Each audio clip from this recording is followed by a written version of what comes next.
The Okavango Delta is only a very small component of the Kalahari. Western people would call that Kalahari, but in fact in Botswana we pronounce it Kalahari. The Kalahari is named after a type of sand, and it is a wind-blown, wind-deposited, sedimented sand deposited over large swathes of South Central Africa. In fact, it's the largest single expanse of sand on Earth.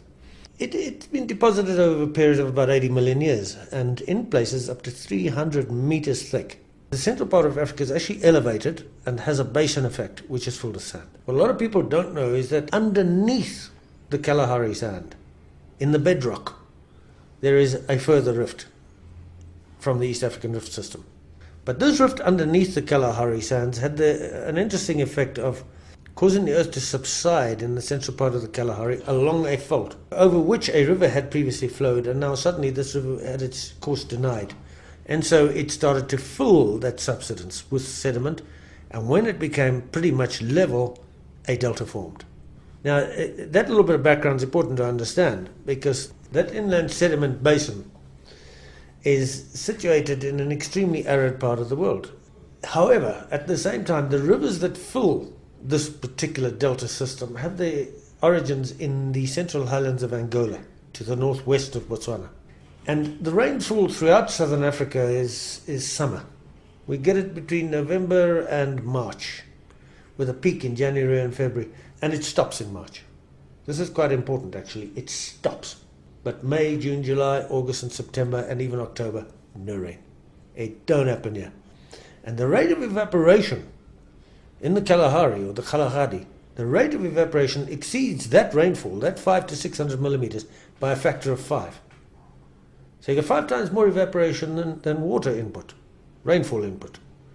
The first waters will arrive in about January, and they start flowing into Botswana in January, February, March, April, May, June, July, August. The fan is at its fullest. So in August, the Kalahari would be bone dry, but now you've got all this external water arriving, this inundation, this pulse of life, arriving and filling up a 15,000 square kilometer alluvial fan. But I don't like to use the word flood. I like to use the word inundation, because flood brings to the Western mind, brings images of destruction, great walls of mud or, swirling, rushing waters.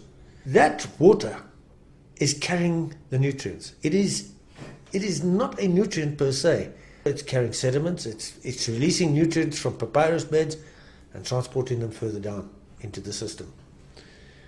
So now you've got this delta full in August, when everything else is dry. And so you have this fantastic amount of life. And that is all happening when it shouldn't. It's happening in the dry season. I'm getting excited, but it's a damn miracle in this incredible place that we call the Kalahari. And one must not mentally separate the Okavango from the Kalahari, because the fact that the Okavango exists the way it does is because it's in the Kalahari. It's in a thirst land.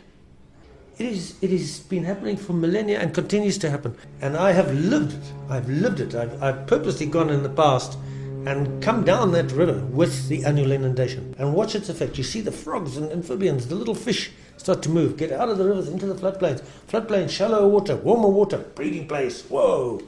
So you've got to understand this pulse of life that comes through every single year. It's a massive pulse of life.